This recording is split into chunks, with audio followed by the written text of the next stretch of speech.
Hello again. In this video, I'm going to cover something called collaboration bandwidth. This term is one that I came up with a few years ago. And what collaboration bandwidth refers to is the maximum amount of work that two collaborators can accomplish in a certain amount of time. Now, if two collaborators are working together for, say, 2 months and they only get a little bit done, I'd say they have low bandwidth. But if they get a whole bunch done, that implies they have high bandwidth. So what would be factors? Well, their technical skills, the things they know how to do, obviously will help control that bandwidth. But there's this huge other component, which is what are they willing to share with each other? How vulnerable are they willing to be? Are they willing to say things like, I don't know how to do that. Do you know how to do that better than I do? Would you do that part and I'll do this part? That kind of thing. So if they work as a tight team, neither one caring who knows what more about things, it's just, let's get this done together, leveraging both of our skills, moving as fast as we can. Now you may remember I use the term drag to refer to issues that arise from within you that can slow you down. I'll mention 2 forms of drag here that can really undermine your collaboration bandwidth with your advisor. Now, first is about your self-confidence, your confidence in yourself to do things, and how feelings around certain thoughts can come up that can really slow you down in your work. If you have thoughts that come up like, everybody's smarter than me, or everybody knows more than I do, you can burn a lot of time working through the feelings around thoughts like that.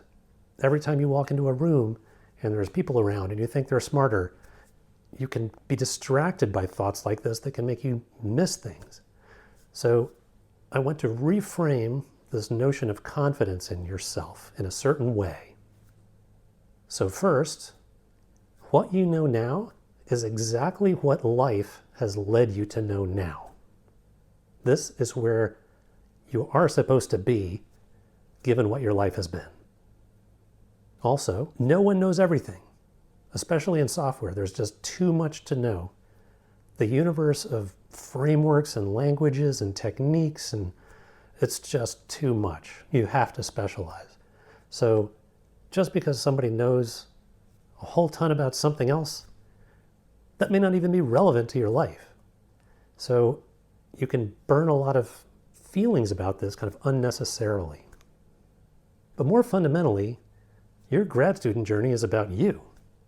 It has nothing to do with those other people that know whatever. It's about, here you are, knowing what you know, and you're going to go through this process and you're going to learn a whole bunch, and then where are you going to be at the end of it? That's all it is. Some of those people who know more than you will help you learn things. Some of those people that are smarter than you will help you learn things.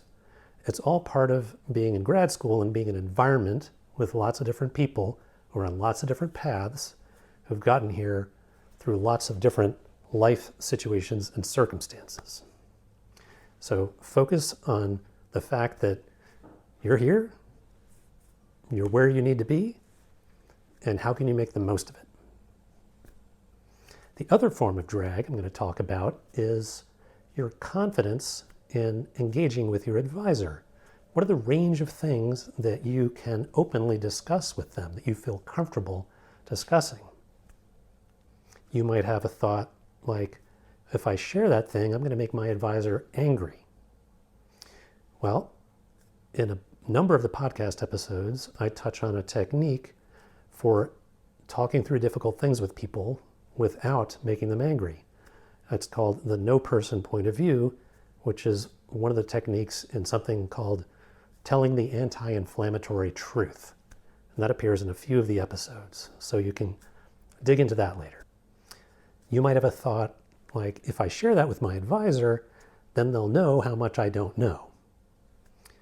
In my view, it's better for you and your advisor to get on the same page as far as what you do and don't know very early on, rather than you trying to fake it and live up to some artificial avatar of yourself that knows more than you do, because keeping two sets of books is really an energy drain. You want to just be who you are and be as transparent as possible with your advisor so you don't have to have that additional worry. Now, another thought that might come up for you is, I'm not worth the advisor's time. They have so much to do. They have more important things to work on. I don't want to bother them. So I don't deserve their time. So what I can say there is that you are absolutely worth their time.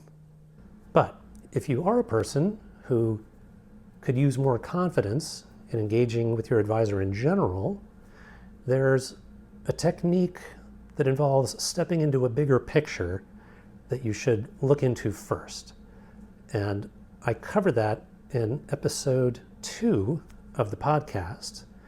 Episode 2 is called Common Grounding.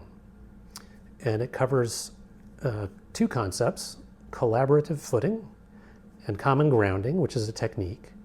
And so before you go on to the next video, I think you should probably take the time to listen to that episode first. Okay, we'll see you in the next video.